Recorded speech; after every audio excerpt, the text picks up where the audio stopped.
All right, welcome back to 755 Forever. I'm David O'Brien, Braves writer at The Athletic. With my co-host, former Braves reliever, Flaherty. What's happening, Eric? What's up, Dave?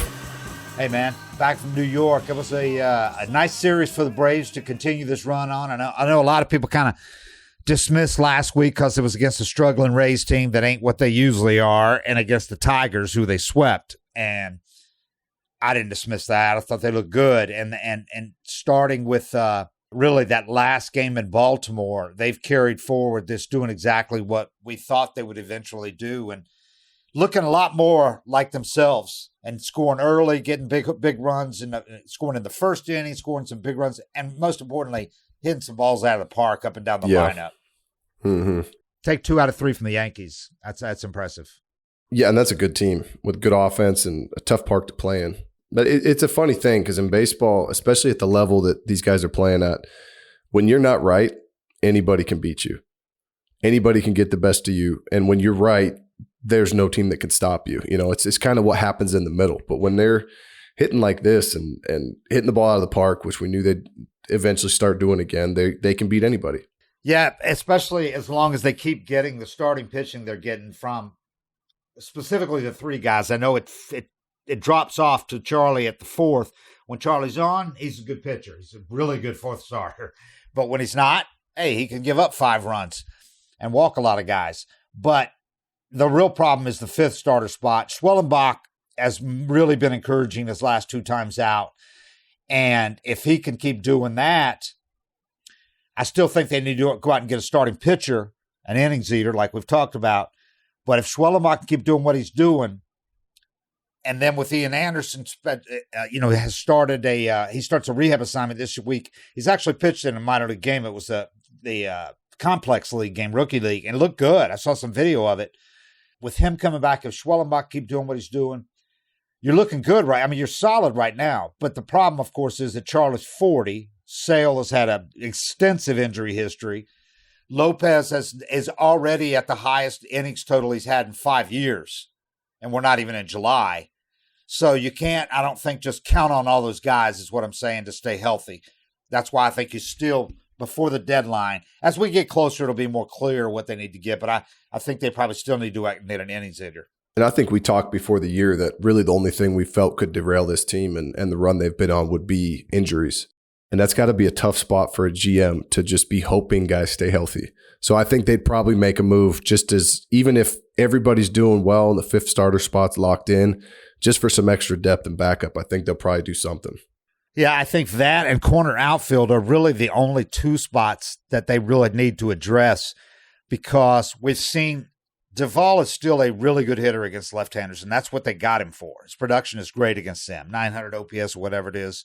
But against right-handers, he's just not that guy anymore. And playing every day, he's exposed. And that's not why they got him. They're only paying him $3 million, and that's why they got him, because he was still available. They got him to a platoon with Kelenic. Well, Kelenic doesn't need a platoon guy now. But with Harris out and obviously Acuna out, you still need to go out and get a corner guy. I think that can platoon with Duvall. And then you have right field and left field covered. And then you got Harris. When he comes back, you move Kelenic back to a corner. But Kelenic, I tell you, man, he's been a revelation lately in that leadoff spot. Since he moved into that leadoff spot, I mean, he has started to take off before that, had a couple of good weeks, but he has really taken to that leadoff spot. I don't know if it feels important to him going up there starting a game and not that, and then he has a little success, so the confidence builds now. And we've seen what this guy can do when the confidence builds. When he's hitting cleanup last year for Seattle in those first 45 games, was just raking. But the tools are apparent and the skills apparent, because this guy's getting it done, man. It's a leadoff hitter. He just looks so comfortable. It looks like a good effort level in his swing. You know, like early in the year, it almost looked like he was trying to play Pepper. He'd had his new stance. He was cutting down on it, and he was having better at bats, but he wasn't doing any damage. And then something changed. I don't know if we talked to Seitz or whatever, but then he stood up tall and just looked. Actually, that's the first time I saw him look relaxed in the box, taking easy, smooth swings and doing damage. And I thought for the last month that I've seen him, I'm like, he looks real hitterish. And it's showed up in the stats. And they did. They worked extensively. He's like a tinkerer. We've talked about, he's right. tinkered with his swing since he got here, since spring training. And it all finally came together on that road trip, that Chicago Cubs, Pittsburgh Pirates road trip, where it was like, eureka, there it is. That's what I've been going for. With the hands lower, the shoulders relaxed. He's just up there looking relaxed, not the plate, rather than being up there like, let's go. Yeah, squeezing the bat. And it really works for him being relaxed. Some guys can look, ready to attack up there, but he looks better when he's relaxed up there because he's got the physical tools that he doesn't need to get all amped up and everything when he goes up there. I think he's one of those guys that, like Chipper says, 70% is better than 100% when you're at the plate. Yeah. I tell even young kids, but I tell everybody, I think that 85 to 90% effort level is where great things happen in baseball. When you get to that 100 and up, like 110, when you're down below that, 60%, 50% range, you're just like, you have no confidence and you're searching for it. Then you get up above like 100% effort level, nothing really good happens. Once in a while, you might run into one, but most of the time, everything's just off by a click. And that's where he looks like to me. He looks like he's comfortable. He's putting a good effort into it, but he's not over swinging. He looks balanced and his timing's good. And like that home run he hit the other day just looks so smooth and easy. He got a pitch he liked. He put a good swing on it and it went. And that's probably the hardest thing to remember when you're at the big league level is that you are good enough and you don't have to do more. And you see so many guys try to do more because they're in the big leagues, but he's just looked from the moment he changed his stance. I've just been watching him. Like, this guy looks like he's about to take off. It's like that's the guy they made all these moves to get 5 years of control over. We've talked about that a bunch, but you can hold on to a feeling. You get that feeling, you say, that's it. I got this thing that's working. I have my one key, and you can ride that wave for an entire season once it clicks. Sometimes you lose it, and you got to find that next thing that's kind of going wrong in your swing.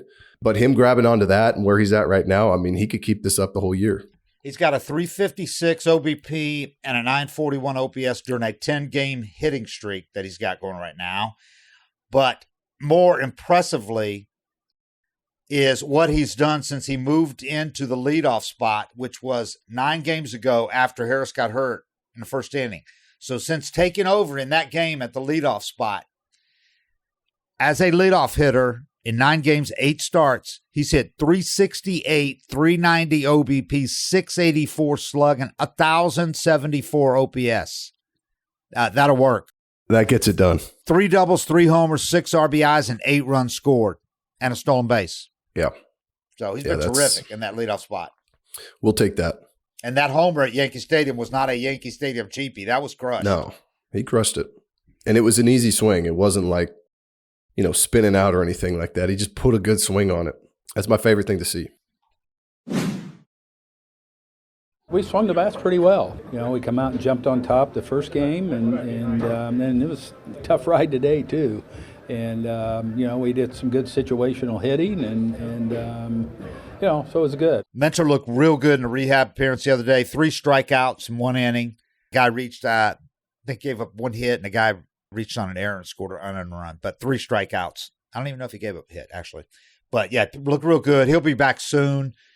I would think they'd have him make 1 more and then rejoin the team when they get back from St. Louis rather than try to join them up there. Injury Report is brought to you by Gerber and Holder attorneys who only represent injured workers. Just like these Braves, if you've been hurt on the job, go to www.gerberholderlaw.com. www.gerberholder.law.com. And then Ian Anderson, that video, I saw him in the Complex League game. You can't really tell because he's pitching a bunch of kids, but he looked good to me. I mean, he looked like the old Ian Anderson and popping a mitt. Guy was barely moving and he was hitting locations. Good stuff. We'll see. They're very encouraged. The reports Snit said, and Snit doesn't gloss over these reports. He doesn't just like throw out roses, if it doesn't warrant. He said the reports are very, very good. If they get him back in top shape, I mean, it's hard because a lot of times guys get these injuries and the performance takes a dip before the pain shows up, and so you kind of write guys off and think they're not that good or, this guy's washed, and then he gets hurt. You just completely forget about him. But what he did in his first couple of years with the Braves, I mean, that's a guy you could count on. That's better than any 5th starter you're going to get on the trade market. And anybody better, anybody as good as him or better, you're going to way overpay on the trade market. Yeah. Because you're giving there's up so a many lot. contenders now. You just look at those wild card standings. There's a half dozen teams all within like a game and a half of the last wild card spot, if not more. Both leagues. It's like so that those teams are, as we get closer, it'll probably clear up a little bit. But those teams right now, they can't wave the white flag and tell their fans, "Sorry, we're not going for it this year." Because how do you justify that? Even if you're below 500, if you're a game out of the wild card spot, you got to go for it. Well, especially after the Diamondbacks go as deep as they do last year, winning somewhere in the 80s a game. I can't remember how many they won, but they snuck in, and you can legitimately sneak in because that's just how baseball plays out. If you get your foot in the door, you might wind up in the World Series. So how are you going to trade a number 2 or 3 starter when you're 2 games back? If you're healthy and you're hot, you go in hot, you can do some damage. Much more so than a team that won 100 games if they're not healthy or they happen to be slumping. And we've seen that. Braves' last 10 games, here's what it's just across the board, the offense is why it's so encouraging.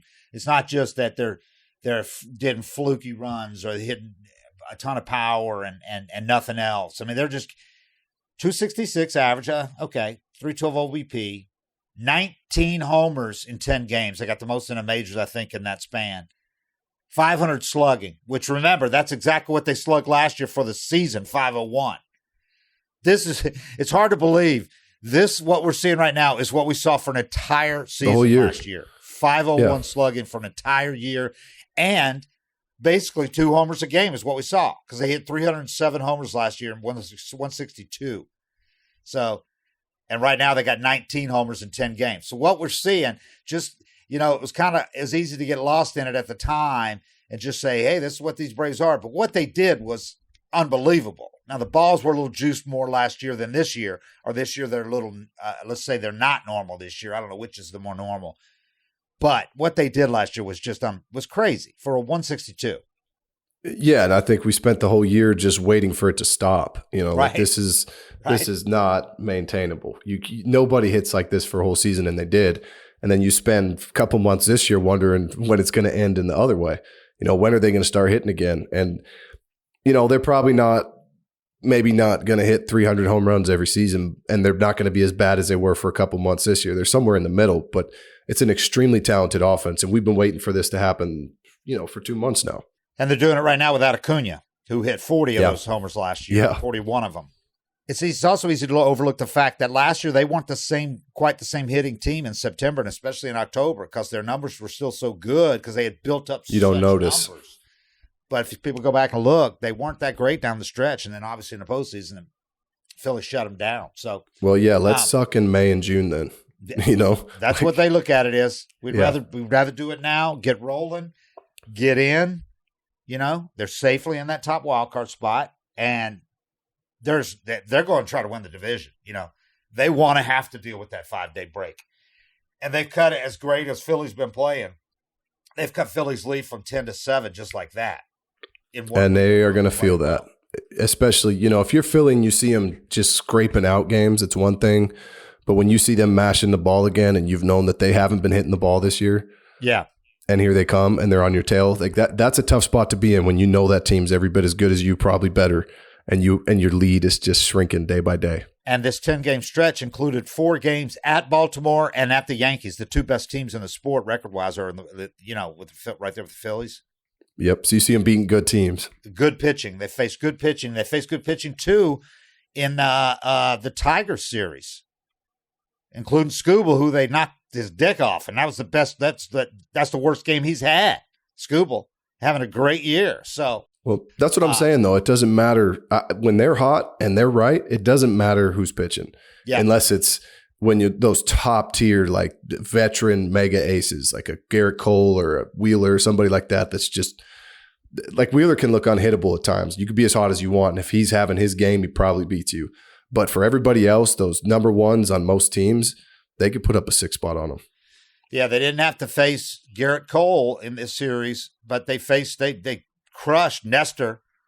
I didn't crush him, but they got to Nestor, and they faced some good pitching in the series and hit well. So, but speaking of aces and elite pitchers, what Max Fried is doing right now, I mean, it's still it's still going a little under the radar nationally because his first 2 starts were so bad that it's taken him this long to get his ERA to 3. But it's at 3 now.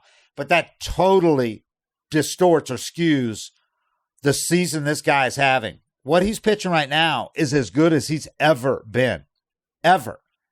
Okay, so you start the season with those 2 terrible starts against Philly and Arizona. Philly didn't get out of the first inning the second day of the season. Arizona, he gives up 7 earned runs in 4 1/3. So the first 2 games, he gave up 10 runs in 5 innings, 12 hits, and we're going, oh, shit, it's going to take him all year. He's going to be fighting that all year. Well, look where he is now. He's got a 3 ERA. It was briefly under 3 yesterday in 1 inning before he gave up 1 run in his 6th and final inning. He gave up 1 run against the Yankees. But here's what he's done in his last 13 starts since those first 2. 13 starts. He has a 2.12 ERA, 3.09 FIP. He's got 70 strikeouts, 85 innings, only 23 walks, 5 homers allowed. So in 63% strikes, a 510 opponent's OPS and 191 opponent's batting average. All right. And it gets even better because that his 3rd and 4th starts, 3rd was really good, but the 4th he gave up 3 runs, 7 hits, and 5 innings. Okay. So let's go to the last 11 starts. And this isn't just like picking and choosing. This is not saying, okay, these last 4 starts or whatever. This is 11 starts of his 15 this year. His last 11 starts, this guy is pitching better than anybody in baseball, basically. And by the way, the arsenal that he's got now, he's basically added a pitch every year, basically. Yeah. And it hasn't taken away from his other pitches. I mean, that's the hard thing to do. He can throw a slider and a curveball and they don't start blending together and get close to each other. Separate pitches. He's got a cutter, sinker. His fastball, I don't know if it's a cutter or he just cuts his 2-seamer on accident, but his fastball goes everywhere. Cutter. Yeah. I mean, his fastball goes every direction. Hugh Darvish might be the only guy with more pitches than Max. And it's close. And Max has more command to his. Yeah, well, that's the craziest thing that you'll see him do is if you pay attention, he'll throw a 2-seamer in or a changeup into a lefty. Yeah. And he'll dot it. It's so hard to not throw a certain pitch for 4 innings. Uh-huh. And he'll dot the first one. You know, he hasn't thrown a changeup to a lefty the whole game. Yeah. And he'll dot a changeup to a lefty. And it just baffles the hitters because they don't even think that's a possibility. You haven't done it all game, and he's 3-2 in a big situation, and he could throw a changeup for a strike. It's almost unfair. He's a throwback guy, man. He's not up there just trying to blow everybody away. I mean, he's up there using his intelligence, his experience. And he could so easily rest on his laurels and go, okay, I've already got more pitches than all but about 5 pitchers in baseball. But instead, he keeps adding a pitch in the offseason. Yeah. And it's made him, and he's smart enough that he can keep all those pitches going too, you know? And he's got the best 2 catchers to be working with too. I mean, he really works great with both those catchers. But anyway, here's what I was trying to get to. The 11 starts, the last 11 starts, he has got a 1.95 ERA, 179 opponents average, and a 476 opponents OPS in 11 starts. That's 68 strikeouts, 18 walks, 4 homers. Done 64% strikes in that span. You can't pitch any better. 4. Yeah. You can't pitch better than that. I mean, that is and I had his Savant page up from yesterday. I think it was 7 pitches that he threw yesterday. 4-seam fastball, sinker, curveball, changeup, sweeper, cutter, slider that he threw yesterday. He threw 1 slider in a row. Registered as. Or that's just total pitches. I thought you meant he threw all 4 or 5 of those consecutively. 7. No. He threw 7 different types of pitches in that game. I think his feel is just on another level. Yeah, I mean, there's certain guys like that. They just generally aren't lefties that can throw 96 too. You know, like it's harder to have feel when you're moving your arm as fast as these hard throwers. And Max can get up to, we've seen him up to 98, 99. Oh, yeah. But the amount of feel that he has, he can just manipulate the ball any way he wants consistently, and it doesn't take away from the other pitches. I couldn't do it. I mean, I could throw 2 good pitches a year. maybe 3. Maybe would have a changeup and a slider. But when I tried to throw a breaking ball, like a real 12-6 and a slider, they would just creep closer together where they were both worthless. Right. The slider would be a little too slow and have a little bit more drop and not as much late life, or the curveball would turn into a slurve, and they would just turn into one pitch. And this was my first couple of years in the big leagues. They told me, cut down on all that. Just throw one really good off-speed pitch, locate your fastball, and work on a changeup. But Max does all those. He throws all of them. He throws 3 different fastballs. And he doesn't lose a thing by having that arsenal. And the range on the pitches, too, the velocity range on these, like the four-seamer yesterday ranged from 91.5 to 96. Yeah. Averaged 93.8, which was average. He's averaged 94 this year with that. The sinker ranged from 91.5 to 96.2 yesterday. And the curveball, well, it's 71 to 76. The changeup was 84 to 90. Sweeper 79 to 82, cutter 85 to 91. I mean, it's like he's something, man. He's something to watch, and so is Chris Sale. But we've talked about Sale, but he keeps doing. People keep waiting for him to get hurt or whatever because he's gotten farther now than he has in 5 seasons as far as being healthy. But he looks good, and the schedule they've had him on with the extra rest has really paid off so far. Charlie said that, he was a little, not concerned, but he thought, the only way to get ready to pitch on regular rest is to pitch on regular rest. Well, I don't know if they listened to Charlie or they had this plan already, but coming up this week in St. Louis series, tomorrow, Lopez goes on regular rest for only the second time this year. No, he'll be on 5 days rest. I'm sorry. Chris Sale goes Wednesday on 4 days rest, regular rest for only the second time this year. Charlie goes on regular rest Thursday for only the second time this year. And Lopez has only done it once. They're going to have something to do with that 5th spot, 6th spot not thriving as much too. Right. And they're trying to keep this going right now. You're on a roll. You don't want to just throw a game away. Horseshit start in there and give up 6 runs in the first 2 innings. Yeah. But and also Snit had said at some point we're going to need those guys to start going on regular rest. So they in the back they didn't intend to do this 5 and 6 or even more in some days with Lopez. They didn't intend to do that all year. It was to kind of get these guys a transition period, keep them healthy, build them up. And so I think this was the plan all along, and I think you're going to see a few of these thrown in there.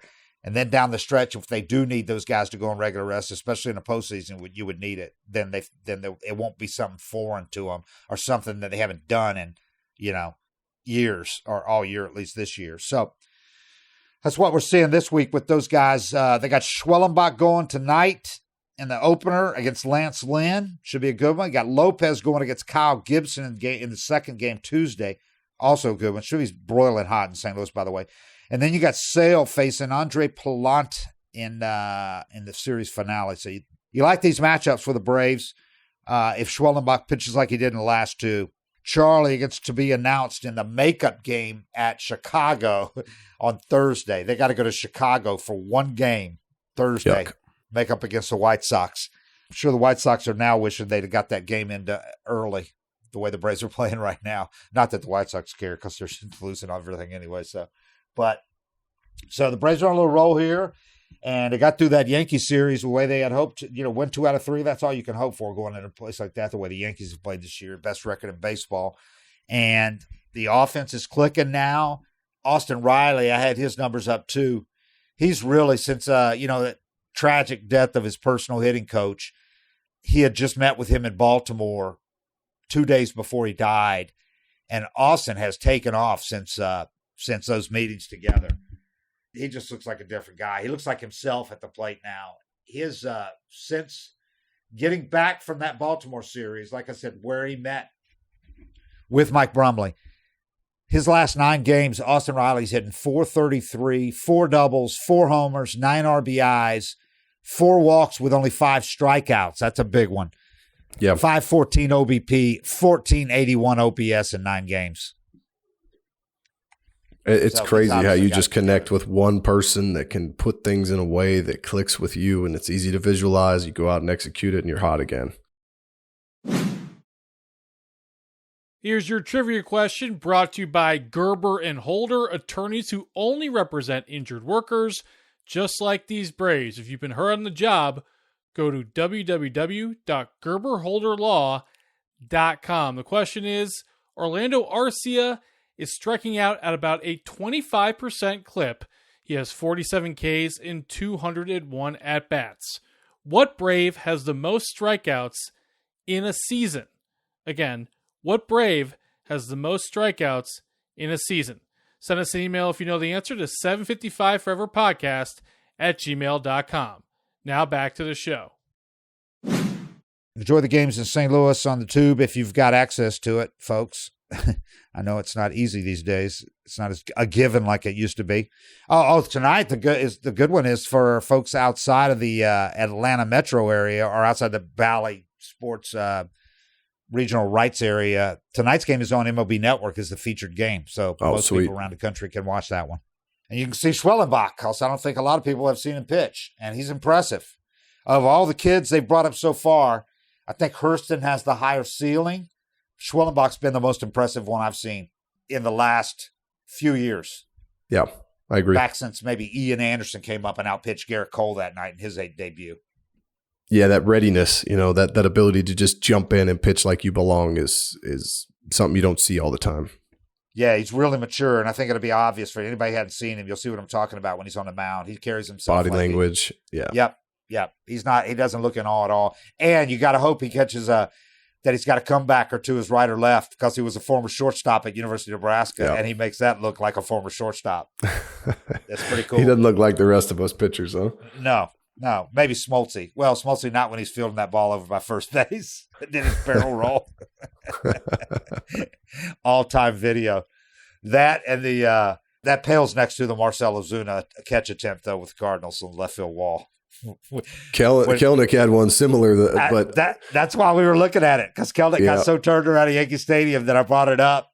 I think when you get turned around like that, I don't think he knew where the wall was, because you kind of forget to feel the track when you're busy getting twisted up.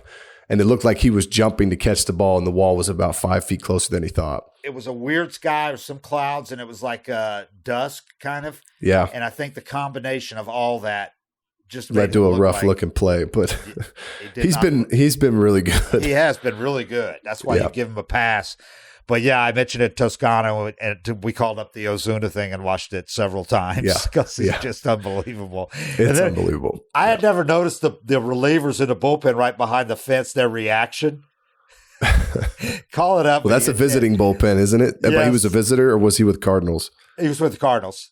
Okay, yeah. So the visitors probably having fun with that. Oh, call it up and look at them, what they do. I will. Oh, one guy's jumping around. And then Ozuna is just so humiliated. And at first you thought he might have broke his arm. The way he landed, he could have easily broke his arm. Yeah. Because his cleat got caught when he tried to go up, thought he was going to rob a home run 6 feet over the wall. And he jumped up, and his foot, he jumped up on the middle of the fence where it's divided. And it's because he was going to use that as like a stepping point and jump up higher to catch the ball. But the ball landed just inside the warning track. It barely made the warning track. And he pushed himself off, but his foot got caught, so he fell. Yep. Puts his arm down to catch himself. I mean, he could have had a compound fracture on top of everything else. But he's just laying there because I know he's humiliated, going, oh, God, what am I? And the trainer and manager come out here. He's probably going, did you really have to do that? Did you guys have to come out here? Just all-timer. Yeah, that's a good one. But you know what? He doesn't have to field the ball these days, the way he's hitting. No, you could just keep swinging it. All right. We appreciate everybody. 755 forever. We are out.